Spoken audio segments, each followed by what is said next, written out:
ఏంటి వాయిస్ చాలా లోలో ఉంది? కోర్టులో జరిగిన దానికి అప్సెట్ అయ్యావా? ఎందుకు ఫోన్ చేసావు? నా తమ్ముడు సేఫ్ గా రిలీజ్ అయిన అకేషన్ లో సిటీలో ఉన్న వివిఐపీలందరికీ నేను ఒక చిన్న పార్టీ ఇస్తున్నాను. ఏంటి ఆలోచిస్తున్నావు? నువ్వు తప్పకుండా వస్తావులే. మినిస్టర్లంతా వస్తున్నారు కదా, వాళ్లకు సెక్యూరిటీగా. బాయ్. Okay okay.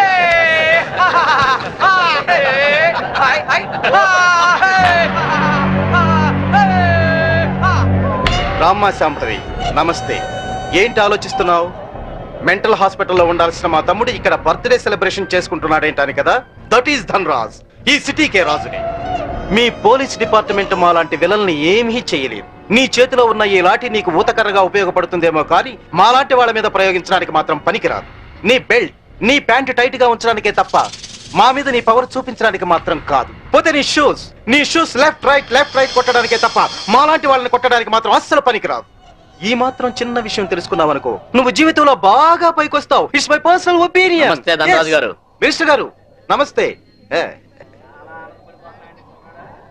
ఇప్పుడు కేక్ కోసే కార్యక్రమం మొదలవుతుంది. బాబు, నువ్వు కేక్ కోసి మీ అన్నయ్య గారు నోట్లు పెట్టమ్మా.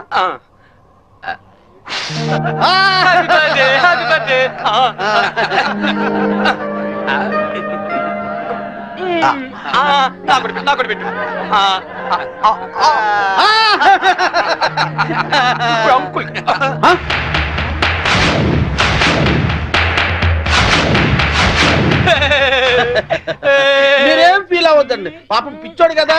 మీ కార్యక్రమం మీరు కానివ్వండి.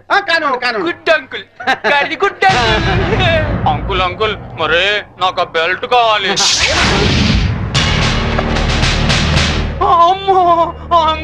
నేను తీసుకొస్తాను కదమ్మా, నేను తీసుకొస్తానుగా.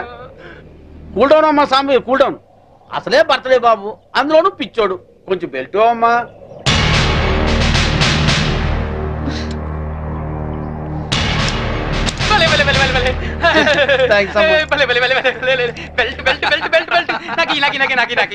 ఇదిగో తీసుకో బాబు.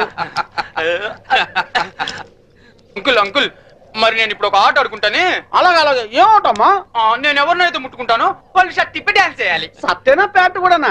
షర్ట్ ఒకటి చాలు, వీళ్ళందరూ చెప్పు. అలాగే ఇగో, చిన్నోడు ఏదో ముచ్చలు పడుతున్నాడు, కొంచెం కోఆపరేట్ చేయండి.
ఇన్స్పెక్టర్. Yes madam. పిచ్చి ముదిరి పైనుంచి కింద దూకి చచ్చాడని ఎఫ్ఐఆర్ రాసుకోండి. Okay madam. దానికి సాక్ష్యం ఈ మినిస్టరే. ఇతని దగ్గర కూడా సాక్షి సంతకం తీసుకోండి. అలాగే మేడం. మిస్టర్ ధన్రాజ్, ఇందాక ఏమన్నా? పోలీస్ బెల్ట్ ప్యాంటు జారిపోకుండా ఉండడానికా? చూసావుగా, తట్టో నుంచి జారిపోయిన నీ తమ్ముణ్ణి ఉరి తీసే అంత పవర్ ఈ బెల్ట్ కుంది. సిన్సియర్ గా డ్యూటీ చేసే police officer cap, belt, shoe కూడా సిన్సియర్ గా డ్యూటీ చేస్తాయి. అది మా police power. Minded. Vigilance officer భార్యను చంపినందుకు నీ తమ్ముడు చచ్చాడు. విజిలెన్స్ ఆఫీసర్ నువ్వే చంపావని కేసు రీఓపెన్ చేస్తున్నాను. Count your days, count your days. తమ్ముడు మీ తమ్ముడు గారు చనిపోతే మీరు దండలేసుకున్నారేంటి బాబు గారు? ఇన్నాళ్ళు ఏం చేసినా నలుగురు కలిసే చేసేవాళ్ళు. మాలో ఏ ఒక్కటి చచ్చినా అందరూ చచ్చినట్టే లెక్క. అదేంటి పాడలు కూడా ఎక్కుతారా మీరు? పాడే కదయ్యా, చితి కూడా ఎక్కుతాం. మీ తమ్ముడితో పాటు మీరందరూ చితిలో కాలిపోతారా? అవును. అప్పటికి కానీ దేశం బాగుపడదు. అయ్యగారు, నేను అన్నది మీరందరూ కాలిపోతే మీ తమ్ముడి గారిని చంపిన ఆ శాంభవిని కాల్చేదెవరు? మీ తమ్ముడి గారి ఆత్మకు శాంతి కలిగించేదెవరండి? నిజమే, ఆ శాంభవి అంత చూడాలి. అది మొగుడికి కొడుక్కి దూరమై కుమిలి కుమిలి ఏడవాలి, కుళ్ళి కుళ్ళి చావాలి. తీయండి దండలు. ఎలా సింహాజీ? అయ్యా, నీకిద్దరు కొడుకులు అన్నావు కదా? అవునండి. వాళ్ళు ఏమైనా పైకి వచ్చారా? నిన్నే చిన్నోడు కొట్టాని పైకి వచ్చాడండి. ఏంటి? హాయ్ అక్క, wish you a very happy married life. Thank you.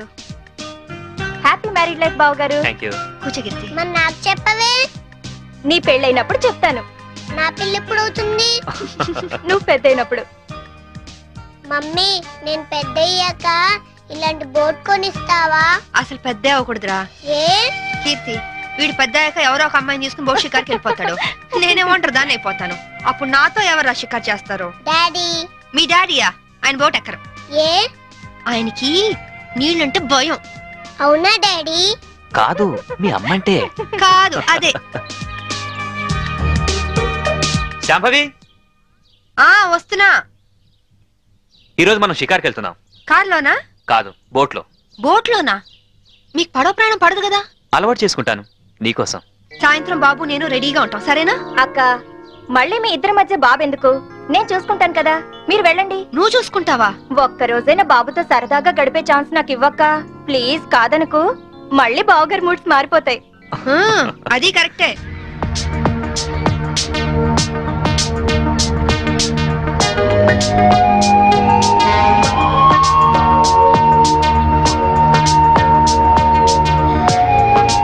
చీరలా ఉంది? నువ్వు ఏది కట్టుకున్నా అందంగానే ఉంటావు శాంభవి. అందుకేగా మిమ్మల్ని కట్టుకున్నాను.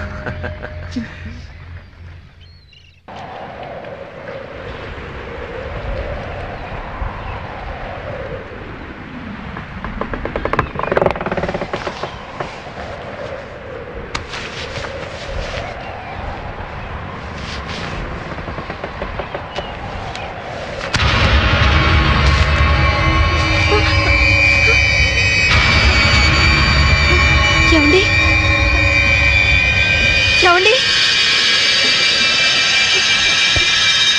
ఏమండి? ఏమండి?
Wait, wait.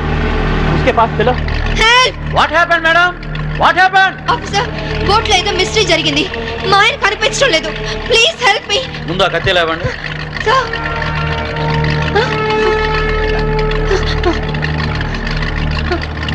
ఈ బ్లడ్ కత్తి ఎలా వచ్చిందో నాకు తెలియదు సార్. రాత్రి మా ఆయన పక్కనే ఉన్నారు. Something is wrong. Okay, we will investigate.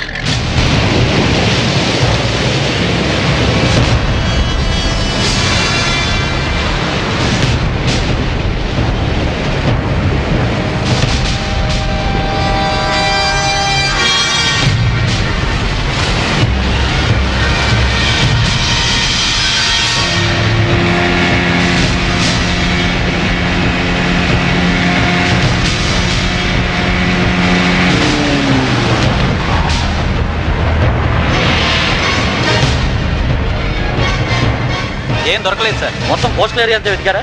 అంతా వెతికాం సార్. ఇంకోసారి ట్రై చేయండి, మీరు హెల్ప్ చేయండి. సార్ ఇక్కడ ఎవరితో డెడ్ బాడీ ఉంది సార్. రండి చూద్దాం.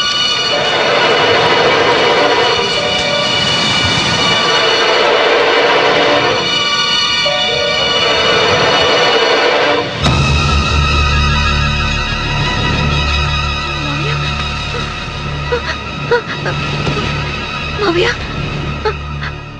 ఇన్స్పెక్టర్, ఈయన మా మావయ్య. ఇంట్లో ఉన్నాయని ఇక్కడికి ఎలా వచ్చారు? ఆ సంగతి మీరే చెప్పాలి మేడం. నాకేం తెలీదు. ఎందుకు ఇలా జరుగుతుందో నాకు అర్థం కావట్లేదు. Please control your self. Madam వాళ్ళ ఇంటికి తీసుకెళ్ళండి. Okay sir. మేడం, కేసును అన్ని కోణాల నుంచి ఇన్వెస్టిగేట్ చేస్తాం. నేరస్తులను తప్పకుండా పట్టుకుంటాం. మీరు ఇంటికి వెళ్ళండి మేడం. మేడం తీసుకువెళ్ళండి. Okay sir. Please madam.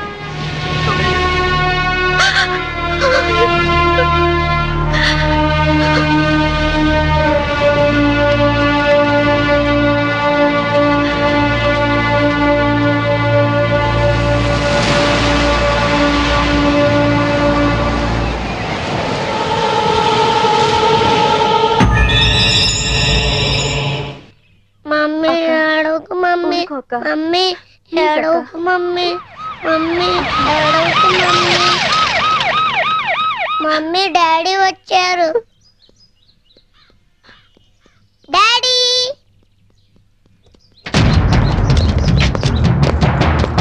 మీరంతా ఇక్కడే ఉండండి.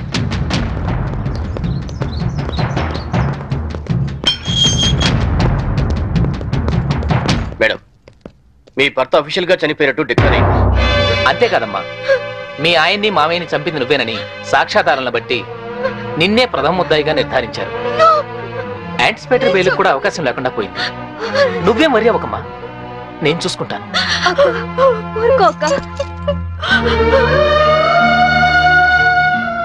ఇన్స్పెక్టర్, నా కొడుకు ముందొద్దు, వాడు తట్టుకోలేడు.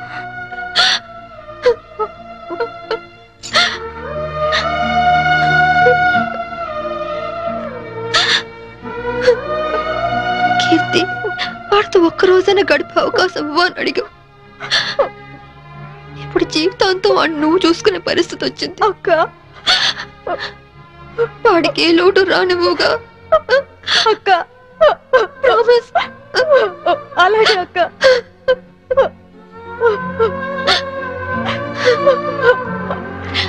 అక్క,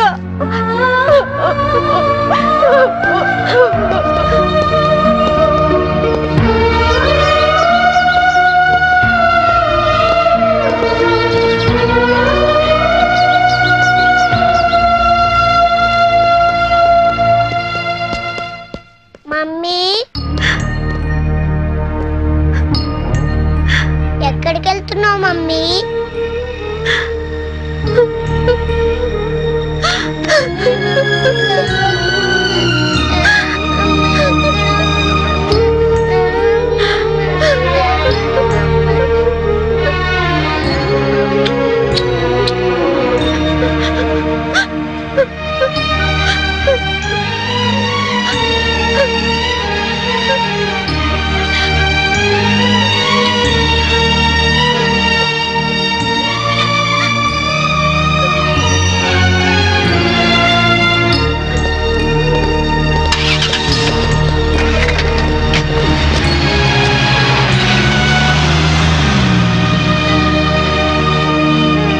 మిస్సెస్ శాంభవి, మీ భర్త ఆయన పేరు మీద 50 లక్షలకు ఇన్సూరెన్స్ చేశాడు. ఆ సంగతి మీకు తెలుసా? తెలుసు. దానికి నామినీ మీరే అని కూడా తెలుసా? తెలుసు. హత్య జరుగుతున్న సమయంలో మీ భర్త కేకలు ఏమైనా పెట్టారా? తెలీదు. That's all your honour. డబ్బు మనిషిని బతికిస్తుంది కాబట్టి ఆ డబ్బు కోసం మనుషులు ఎంతటి దారుణానికైనా దిగజారుతారు అన్న నగ్న సత్యానికి ఈ శాంభవి పర్ఫెక్ట్ ఎగ్జాంపుల్. ఎవరికి ఏ డౌట్ రాకుండా బోట్ షికారు ప్లాన్ చేసి 50 లక్షల ఇన్సూరెన్స్ డబ్బు కోసం తన భర్తనే చంపేసింది. నా భర్త నేను చంపలేదు. నా భర్త నేను చంపలేదు. నా భర్త నేను చంపలేదు. నా భర్త నేను చంపలేదు. నా భర్త నేను చంపలేదు. నేను చంపలేదు. ఒక్క భర్తనే కాదు యువర్ ఆనర్, ఇన్సూరెన్స్ డబ్బులో వాటాకొస్తారని తన మామగారిని కూడా అతి కిరాతకంగా మర్డర్ చేసిన హంతకురాలు ఈ Shambhavi. I object your honour. భర్తను హత్య చేసింది ఆవిడే అని రుజువు కాకుండానే మామగారిని కూడా ఆవిడే హత్య చేసిందని చెప్పడం పీపీ గారికి న్యాయం కాదని తెలుసుకోవడం మంచిది. Objection over ruled. Thank you sir. నా విచారణలో మొదటి సాక్షి ఆ ఇంటి పనివాడు సింహాద్రి. ఇంట్లో మీ అయ్యగారు అమ్మగారు ఎప్పుడైనా గొడవ పడుతుండేవారా? కాపురం అన్నాక అవన్నీ మామూలే కదయ్యా. అంటే ఎప్పుడు గొడవ పడుతుండేవారా? ఎప్పుడు కాదయ్యా, అప్పుడప్పుడు. ఓకే, మీరు వెళ్ళొచ్చు. చిత్తం. నా విచారణలో రెండో సాక్షి ఫోరెన్సిక్ డాక్టర్. డాక్టర్ గారు, బోట్లో ఉన్న రక్తాన్ని ఆవిడ బట్టలకున్న రక్తాన్ని పరీక్షించారా? పరీక్షించాం. ఆ రెండింటి గ్రూపు ఒకటే, ఓ నెగిటివ్. అంటే హత్య గురి కాబట్ట Chaitanya blood group O negative. Please note this point your honour. నా విచారణలో ఆఖరి సాక్షి నేవల్ కోస్ట్ గార్డ్. సార్, హత్య జరిగిన స్థలానికి మొదటగా వెళ్ళింది మీరే కదా? అవును. అప్పుడు ఆవిడ చేతిలో కత్తి ఉందా? ఉంది. ఆవిడ ఒంటి మీద ఉన్న బట్టలకు బ్లడ్ ఉందా? ఒంటి మీద ఉన్న బట్టలకే కాదు, బోట్ నిండా బ్లడ్ పడి ఉంది. బోట్ లో దొరికిన టేప్ రికార్డర్, కత్తి మరియు హర్నాథరా శవం పక్కన దొరికిన ఆమె చెవురింగ్ను కూడా కోర్టుకు సబ్మిట్ చేశాం. మీరు కోర్టుకు సబ్మిట్ చేసిన టేప్ రికార్డర్ మీరు చూసినప్పుడు ఏ స్థితిలో ఉంది? కింద పడి ఉంది. బ్యాటరీలన్నీ ఎవరో విసిరి పడేసినట్లు చల్లా చెదురుగా పడి ఉన్నాయి.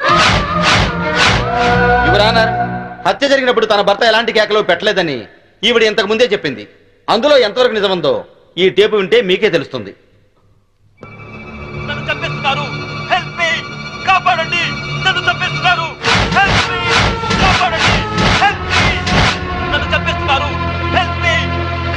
ఇప్పుడేమంటారు శాంబేవ్ గారు? టేపులో కేకలు వినగానే గొంతులో గుటకలు పట్టడం లేదా? ఇప్పటికైనా చంపింది మీరే అని ఒప్పుకుంటారా లేదా? I object your honour. హతుడు చైతన్య తను చనిపోయే ముందు పొడిచారు, చంపుతున్నారు అన్నాడే గాని పొడిచింది, చంపుతోంది అని అనలేదు. అలాంటప్పుడు ఈ హత్య చేసింది శాంభవేనని ఎలా నిర్ధారిస్తారు యువర్ ఆనర్? హత్య జరిగింది రాత్రి కాబట్టి, చీకట్లో దాడి చేసింది భార్యో కాదో ఎవరో ఎందరో పోల్చుకునే అవకాశం ఉండదు కాబట్టి. యువర్ ఆనర్, ఈవిడికున్న పోలీస్ పవర్స్ తో కేసు నుండి తేలిగ్గా తప్పించుకోగలన్న ధైర్యంతో రెండు నిండు ప్రాణాలను బలి తీసుకున్న ఈవిడ్ని కఠినంగా శిక్షించవలసిందిగా కోర్టు వారిని కోరుకుంటున్నాను. ముద్దాయిని శిక్షించడానికి సరైన సాక్ష్యాధారాలు లేనప్పటికీ 1982 పన్నాలాల్ చంపాదేవి కేసులో సుప్రీంకోర్టు వారిచ్చిన తీర్పును అనుసరించి ప్రాసిక్యూషన్ వారు పంపిన సర్కంటెన్షియల్ ఎవిడెన్స్ పరిశీలించిన మీదట ముద్దాయి తన భర్త శవం ఏమైందో చెప్పనందువల్ల ముద్దాయే తన భర్తను మరియు మామను హత్య చేసిందని కోర్టు నమ్ముతూ అపరాధికి IPC 302 సెక్షన్ ప్రకారం యావజ్జీవ కారాగార శిక్ష విధించడమైనది.